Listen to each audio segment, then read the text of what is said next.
Namo Buddhaya. Welcome to our program, Path to Happiness. As we've been discussing in the past, many different topics that will help you achieve or that will help you be happy in your life. Today as well, we've been thought through another interesting topic. Before we introduce that, let us welcome our Venerable Nun who has come here to help us understand Dhamma teaching all the way from Mutugala Mahamevunava Anagarika Monastery. Namo Buddhaya Menin Mahansa. So, as an aspect to talk about in today's session, we were thinking of talking about something very close to everyone's life, which is about relationship. When we talk about relationship begins from the day that we are born. We come to this world with the help of a mother and a father. That is the first relationship that we get entitled to. So when talking about relationship, Menin Mahansa, first it would be appropriate to establish how relationships are important to one's life. Absolutely. I mean, as you beautifully mentioned, the moment we're born, we have a tie. Then that ties to our mother and father, and that's our first relationship. And what we have to understand is relationships are a part of life. As we live our normal life, we have to interact with other people. And what a relationship really is the way we interact, the way we feel about another person. That's what a relationship is. And as human beings, in our everyday life, we have to interact with other people, and so we have these different types of relationships. And these relationships are so important because depending on whether the relationships we have with each other, whether it's healthy or not, can really have a huge impact on our life. Yes. As you know, there are some people who does not have the ability to maintain stable, healthy relationships, and as a result of that, they suffer a lot. Their whole life is filled with sorrow and sadness. There's not a moment of happiness, and as a result of those unstable relationships, unhealthy relationships, they're always stressed out. Yes. You know what I mean? So relationships really are important, and we have to learn to maintain healthy relationships. Yes. And absolutely, the relationships are very directly connected with your feelings, and it actually in turn get you either happy or sad. When it comes to having better, healthy relationship, like you said, what has our Supreme Buddha has taught us? Is there any learnings, any teachings that we can get from Dhamma to build better relationship? Absolutely. I mean, our great teacher, the Supreme Buddha, there's nothing the Supreme Buddha hasn't taught us. Yes. The Supreme Buddha has said, even from the minute thing to the greatest thing there is in the world, the Supreme Buddha has covered everything. And so, of course, that includes relationships. The Supreme Buddha saw that having stable relationships in life is important. So the Supreme Buddha has taught us how we can maintain different relationships. The Supreme Buddha has said what a parent should do for their child, what a child should do for the parent to maintain a healthy relationship, and the Supreme Buddha has said how should husbands and wives interact, and how should students and teachers interact with each other in order to live happily, and even how an employer and employee should interact, what they must do for each other to maintain a balanced, healthy relationship. And of course, when you have such balanced, healthy relationships, your life is much happier. Yes. So the Supreme Buddha has said important Dhamma, has taught us has given us important advice as to how to maintain balanced, healthy relationships. Okay. So when you're explaining the different types of relationship, it's interestingly the relationship should be much healthier between the parent and children, husband and wife, and employee and employee, and the list can go on. But for today's we'll try and explain about as much as possible that we can. Absolutely. So to start with, Menin Mahansa, how would a parent build a better relationship with their children? So because we will have our Dhamma friends, the parents watching this program who want to build better relationship probably are not having such like a solid relationship with their children, or maybe suffering even currently, and would wanting to know how can we improve or how can we build a better relationship with, especially with children. Absolutely. I mean, it could be it could be a new parent who's watching, or it could be a parent who has children who's having conflicts in the relationship. Currently, so it's quite important to know what we must do for our children in order to maintain a balanced relationship. And our great teacher, the Supreme Buddha, explains one thing a parent do for their children is you must help them to stay away from doing wrong things, doing bad things. Okay. So what that means is you must teach your children the right from wrong, the good from the bad. Okay, so that's a responsibility of a parent. It's actually it's quite important that parents do this, because, as you know, parents are the first teachers to children, and if the parent does not fulfill this responsibility, then the child is at a loss. The child really can go astray, can go in the wrong direction.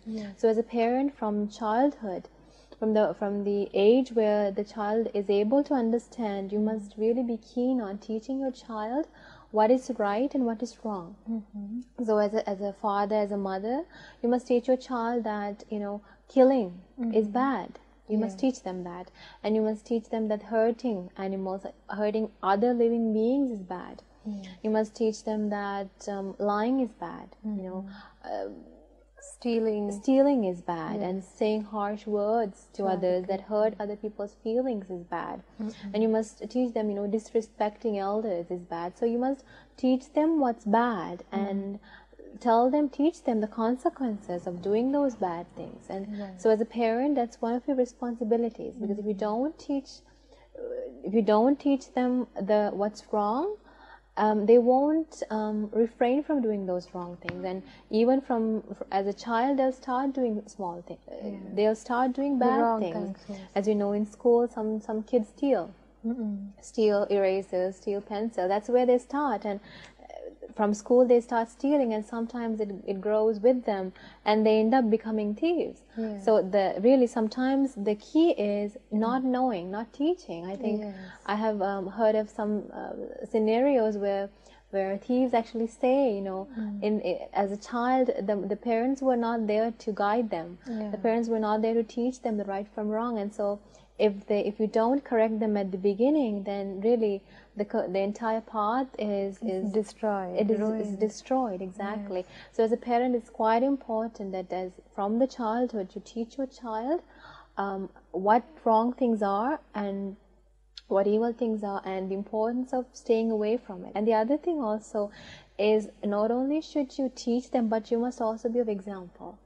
Because most of the time children learn from example, by observing. Exactly. So if you're someone who teaches your child not to say harsh words, but you come home after work and you start yelling at your wife, or you start yelling at your husband, if you're a wife, then you're not setting an example. Exactly, you're not a role model to a child. And so the child might wonder, my mother is telling me not to say harsh words, but she herself is saying it. So there's a contradiction. So as a parent, in addition to teaching your child what's wrong, you must try to be of example to your child. So you should, just as you teach your child you should refrain from killing animals, you must also make sure you don't kill at home, not just at home, at any moment. Exactly. So you must be of example. That's the duty of a parent. And parent is the first teacher of Absolutely. our children. Exactly. And the Supreme Buddha say another thing, as a parent, what you should do is you must encourage your child to do good things. So in addition to teaching your child what's wrong, you must teach them you must teach them good things, what right things are. So for example, you must encourage them to help each other at school. You must teach them that, you know, looking after the sick is a good thing to do. And things like taking care of taking care of people in need, and giving. Giving is another good practice, a good habit that you can teach your child, because we have this unwholesome defilement called stinginess within us. So especially as children, they always want to take things for themselves rather than giving. You know, so as a parent, it's important that you help your child, you know, practice the habit of giving. And you, as a child, you must, as a parent, you must also try to teach your child about precepts, about protecting precepts, not to kill, not to lie, not to engage in sexual misconduct, not to drink intoxicating drinks and drugs. So that's a key point as a parent. You must really try to guide your child's life and encourage them to do good things and reward them. Because when you reward them and praise them when they do good things, for example, if they are involved in a fundraising project at home, you must support him. You must encourage it. And actually, speaking of that, I remember a story during the Supreme Buddha's time. I'm sure you have heard of the nobleman called Anathapindika. He had a son named Kala. Okay. And as you know, Anathapindika is a noble disciple of the Supreme Buddha, but his son was not so much into the Dhamma. He was not someone who visited the monastery. He always, you know, tried to stay away from it. And of course, as a father, Anathapindika, nobleman Anathapindika, wanted his son to get the treasure of Dhamma that he has gotten. Okay, so one day what he did is he asked his son to go to the Jetavana monastery and to see the Supreme Buddha, and he said, you know, I'll give you a reward. Okay, I'll give you a reward. I'll give you 500 golden coins. And so the son, of course, he was had a reason to go. Exactly. So he wanted to get the money. So he said, okay, father, I will go. So he went to the Jetavana monastery, and of course he didn't go and see the Supreme Buddha. He just hung around the monastery and he came back. And so when the father asked, did you go to the monastery? He said, yes, father, I went. So I want my money. So he got the 500 golden coins. And so Anathapindika asked, what did you learn? He said, no, I didn't learn anything. I just went to the monastery. And so he understood that it didn't work. So the next, as his next step, what he said was, okay, I want you to go to the monastery. I want you to go see the Supreme Buddha, and I want you to learn something that the Supreme Buddha has taught you, and I want you to come back and teach me that. Now this is, you can see how tactful the father is. Okay, and he said, son, I will give you 1,000 golden coins. Now the previous double the reward. Double the reward. So now I want you to go and learn something. So now again he agreed. Now he went to the Jetavana monastery. Now he couldn't wander, he couldn't hang around. He had to go and see the Supreme Buddha. So now he's sitting in front of the Supreme Buddha, and he's trying to learn something. But of course, our great teacher, the Supreme Buddha, what he did is he, using his psychic powers, he made it such that this young man can't remember anything. So he displayed a psychic power so that Kala, the son, can't remember anything that he teaches. He can't. He can't. Okay. So this is the effect of the Supreme Buddha's powers. So now this young man is sitting and he's trying to learn at least a single word. He's trying to memorize, but it's not working. Exactly, it's not working. And then so what he did is he thought, okay, I can't memorize. Then I'm going to try to understand. Because as you know, there are two ways of remembering. You can remember through semantics. That means through when you pay attention to the meaning, you can remember. So since he couldn't memorize by simply just listening, what he did is he directed his mind to understanding the meaning of what the Supreme Buddha was teaching. And when his mind was directed to the semantics, he understood the Dhamma. And he actually became a Sotapanna disciple, a stream entrant. And so that day he went back to his father, and when his father saw his son, he asked, did you go to the monastery? And he said, yes. Okay, then here's your 1,000 golden coins.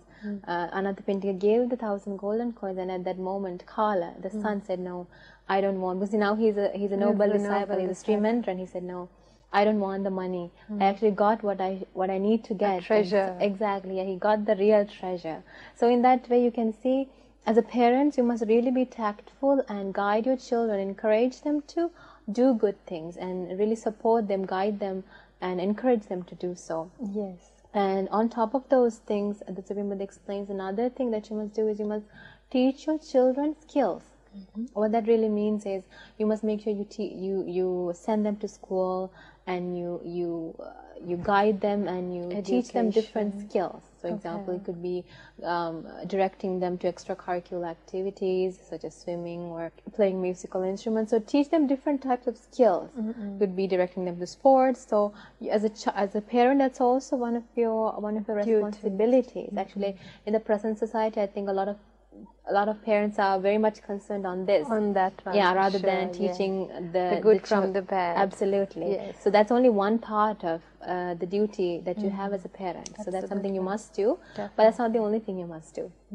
And the Supreme Buddha explains other things that you must do is you must also, as a parent, when your child reaches the right age, you must make sure that you give them away in marriage. So of course you must do it in a balanced way so that it does not bother your child. If the child wants to get married, you must help him find the right partner, and give her away in marriage. And another point the Supreme Buddha says is you must give them their inheritance at the right time. Okay, so those are the things that, as a parent, those are the things that you must do. And when you do these things, you're able to maintain a healthy, happy relationship with your children. Exactly. Yes. And even as Supreme Buddha explained, the education, giving the right skill, that actually comes to the third, where teaching the right from the wrong is the first that any parent should be teaching their children. Absolutely, exactly. Yeah. So we see even in today's society where children are yelling at their parents, and probably parents are investing a lot of money on developing skills and getting the children to be competent and competing with his peers, and finally he's only after a big competition, but he has completely forgotten what is right, what is good, what is bad. Absolutely. So on the parents' part, that's so vital. That parents really understand that one of their duties really is teaching your children what's right from wrong, because if you don't do that, if you don't teach your child what's right from wrong, then chances are no one else will. And their complete life, their entire life can be really destroyed if you don't do that. It's such right from the foundation. Absolutely. Absolutely. Yes, definitely. And at the same time, for sure, as the parent has their duties towards raising the children to be good citizen and to be good human being very kind and gentle to everybody and being resourceful to the whole nation. On the other side, children also must have some duties towards their parents in order to protect their parents. And what are the duties that the children should have towards their parents? Absolutely. Our great teacher, the Supreme Buddha, says as a child, one of your responsibilities that you have towards your parents is you must make sure that you take care of you must support your parents in return, because they supported you when you were small. Okay? So once you grow up, when you have the ability, you must make sure you take care of your parents, that you support your parents. So of course that means not just giving them money. It means in all ways, financially, emotionally, in every way, you must make sure your parents are supported. So you must make sure, exactly. So you must make sure that they have a good house to live in, that they have the food that they need, that they have the medicine that they require. As you know, as parents age, they need medicine. So you must make sure that they're taken care of. They're taken to the doctor, and they're taken care of in terms of their health. They're kept happy. Mentally as well. Exactly. So that's one responsibility that you have is making sure that your parents are supported, because I think in the present society a lot of children don't do this. The parents neglect their parents. Exactly. A lot of the time parents are neglected. They don't have a good place to stay, they don't have the right food, they don't have the money to buy the medicine that they need, and they don't have the emotional support either. So you have to make sure as a child that you support your parents in return, because they supported you when you were small. And helpless. Absolutely, Yes. exactly. And also on top of that, the Supreme Buddha says another thing that you must do is you must perform their duties for them. And what that really means is, suppose your parents maintain a business, you must make sure that you actually continue that business. And that does not mean that you have to be a businessman, but it just means you do something and you make protect. sure, yeah, you protect that business. So you either direct someone else to take care of it instead of just making it Probably get destroyed. you must make sure it's maintained, because that keeps the parents happy, Yes. right? Because there comes a point where they can't take care of the business anymore. Too old for that. Exactly. So then one of your responsibilities is whatever thing that they have been doing, that you support them in that. You continue to do it for them. Yes. And remember, the explains another is you must make sure that you keep up family traditions. That's something that as a child you must do, and that's something that will help you to balance and develop a healthy relationship. So for example, suppose every New Year's Eve you get together and you have a dinner, and that's not something you must break, because once you break it, your parents are really emotionally exactly affected. they feel it. Yes. If you don't attend that New Year's Eve dinner, they can really get hurt. Exactly. So in that way, if you have people, different families have different family traditions. So as a child, one of your responsibilities is to keep up that family tradition Embrace for them. your parents. That's something that you're doing for your parents. And another thing that the Supreme Buddha says that you must do is you must also make sure that you protect your parents' wealth. Okay. I think this is something that a lot of children don't do. A lot of children, especially in the current society, they simply end up wasting their parents' wealth right in front of the parents. So sometimes they get the money as inheritance and they simply, destroy them. Exactly. So the Supreme Buddha says, as a child, one of the responsibilities is to spend that money in the right way instead of simply wasting it.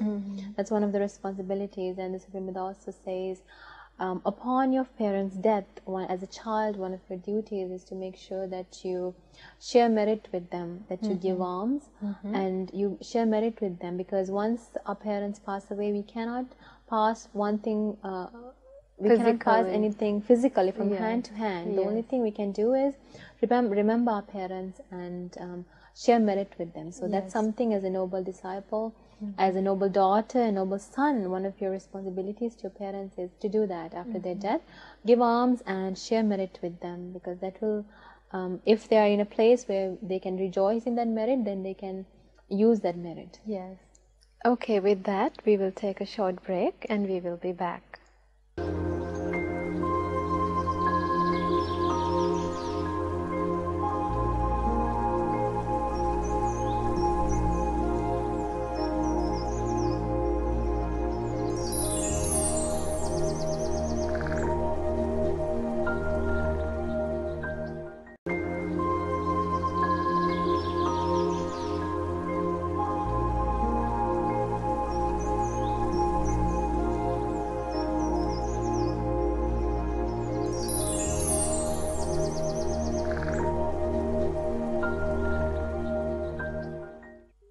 Welcome back to our program, Path to Happiness.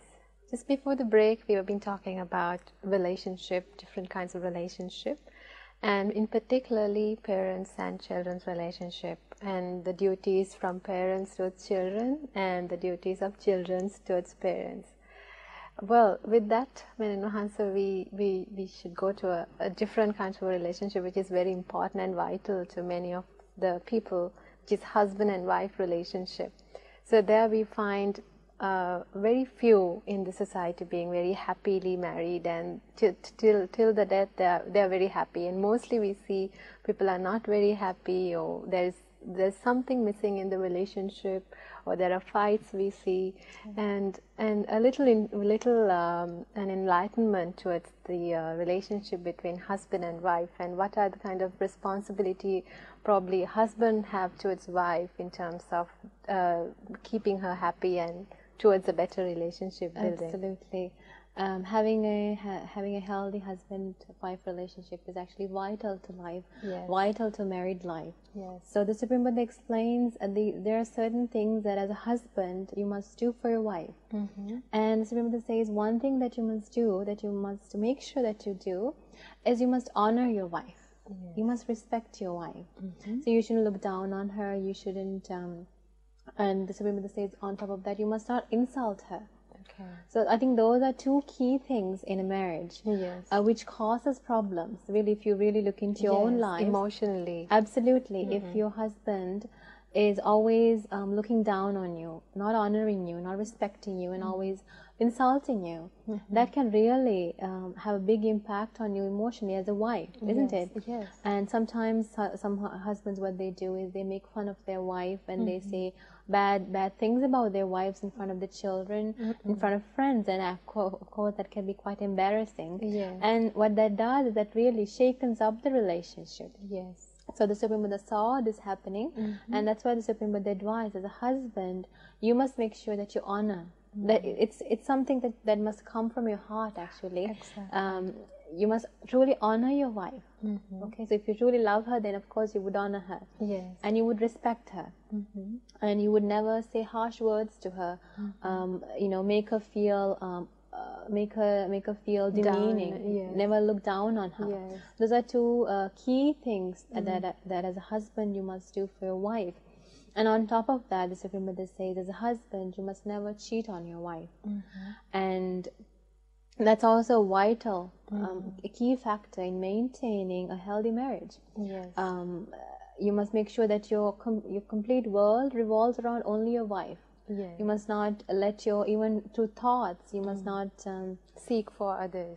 Exactly. Happiness. Seek for others. Exactly. Yeah. That's one thing you must make sure that you do. And that's one probably a big reason for a lot of maybe divorces in this country. And Absolutely. many others, yeah. Not being faithful to your wife is Right. one of the main reasons why Yes. marriages fail Yes. so often. Absolutely. So it's a key thing that you must make sure that you do in a relationship, in maintaining a relationship, in a healthy relationship. And another thing the Supreme Buddha says is, as husband, you must make sure that your wife has authority and power within the family. Okay. So you should not just corner her. You must give her a good place in the family and make sure she's empowered. Exactly, that she has a say in family matters. Instead of the husband always making decisions, your wife must also get the authority and say in the family. So it should be balanced instead of just an authoritarian a household. Exactly. Okay. And on top of that, the Supreme Buddha says another thing you must do is you must make sure you buy things for your wife. Okay, if your wife wants jewelry, if your wife wants clothing, you must make sure that you buy it for her, because that will make her happy. Yes. So if you do these things, if you honor her, if you respect her, and you don't insult her, you Give her authority, and you buy the things she needs, and the Supreme Buddha says you can maintain a balanced relationship. Okay. And of course, just as the husband has a duty towards the wife also has a duty towards the husband. Yes. And one of the things that as a wife, what you must do is you must make sure that you're organized and you do the household work properly. Okay, so as a wife, that's one of your responsibilities. And of course, this does not mean that only the wife must work at home. Yes. This is just simply to say, as a wife, that's one of your responsibilities, because if as you know, during Supreme Buddha's time, most of the time it was the husband who earned, so the wife is at home. So of course this is in relationship to that. But even in the present society, although the wife and husband both work, the wife does have a role in making sure that the household is maintained in a proper way. So as a wife, you must be organized. That's one of the key things as a wife you must have in your life, and you must make sure that that you do the household work properly. Yes.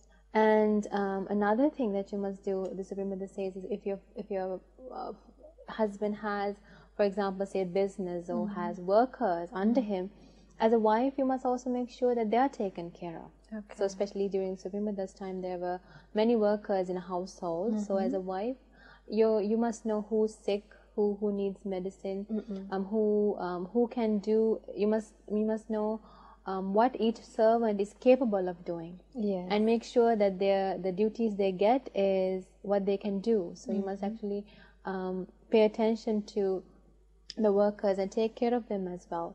And the Supreme Buddha says another thing you must do is, as a wife, again, just like the husband, you must never cheat on your husband. Yes. Exactly. And actually something comes up, I remember a story where Nakula Mata, there was a couple during the Supreme Buddha's time known as Nakula Mata and Nakula Pittu, and they came to the Supreme Buddha, and they said, the Nakula Mata, the Nakula Pitta says, Venerable Sir, this is my young wife, and I got married to her when I was very young. Okay, so I was very young when I got married to her, but Venerable Sir, from the moment I got married to her, I don't recall having even thought of another woman, all the more behave in a wrong way with another woman.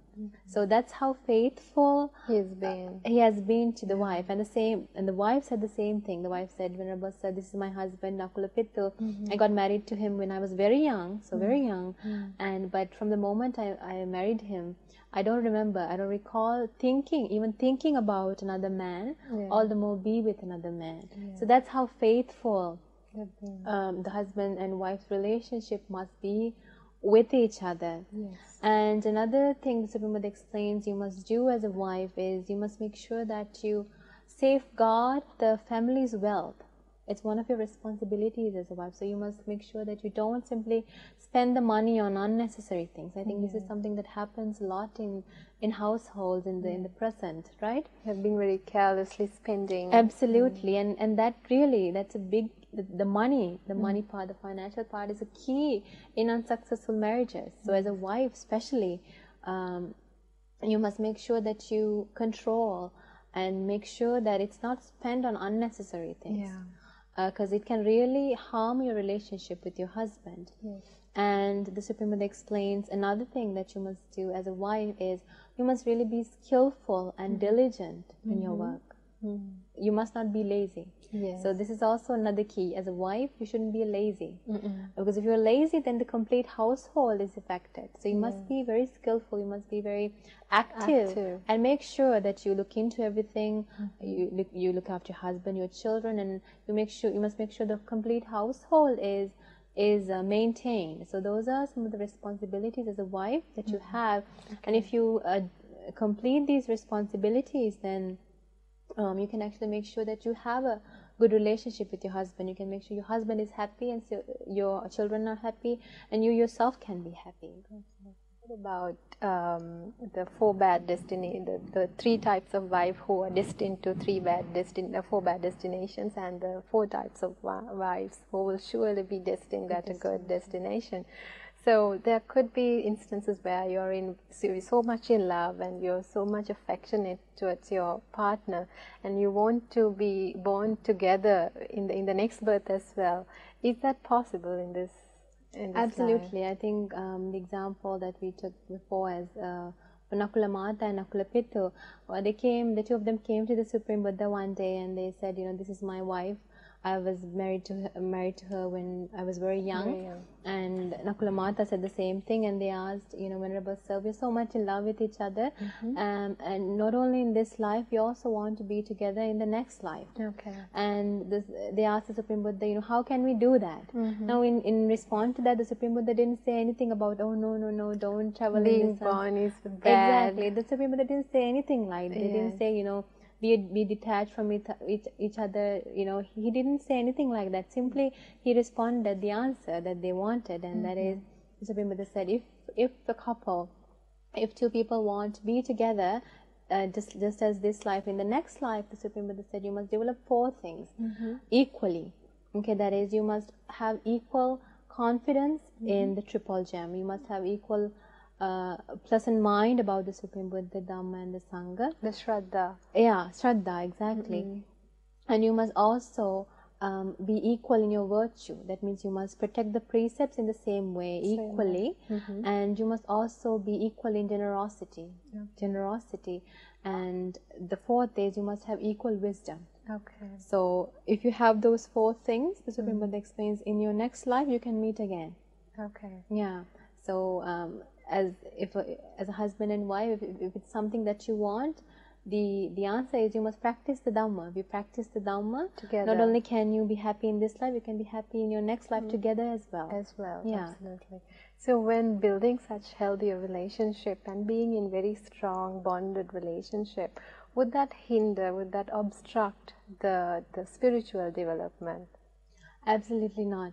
Absolutely not. And the best example that you can get is the same Nakula Mata. What happened was, when Nakula Pitu, the husband, was he fell sick and he was on his deathbed and he was about to die.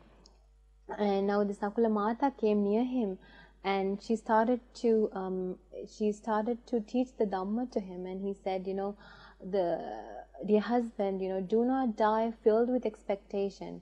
She said, you know, don't think that you're leaving me and the children all alone. Don't think that don't be concerned thinking that, you know, I'm going to be alone and that I won't be able to, you know, protect the precepts, I won't be able to meditate. She said, no, even after you die, I'll make sure I have powers, I have the strength in my hands. I'll make sure I'll take care of the kids. I'll do a job, I'll take care of the kids. And just because I'm taking care of the kids, it wouldn't mean that I will neglect my Dhamma path. She said, I'll be celibate just like we have been for the past 4 years, past few years that we have been married together, and I'll make sure I'll meditate and I'll make sure I practice my Dhamma path.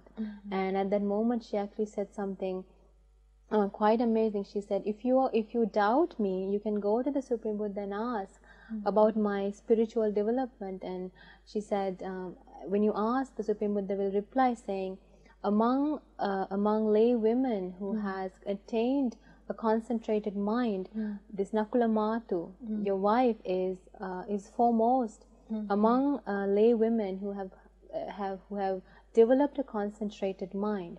So in this way, you can see, although they were so much in love, towards the husband's deathbed, the final moments, the wife had the strength to encourage him to let go of everything, to let go of the children, to let go of herself, and to continue his path.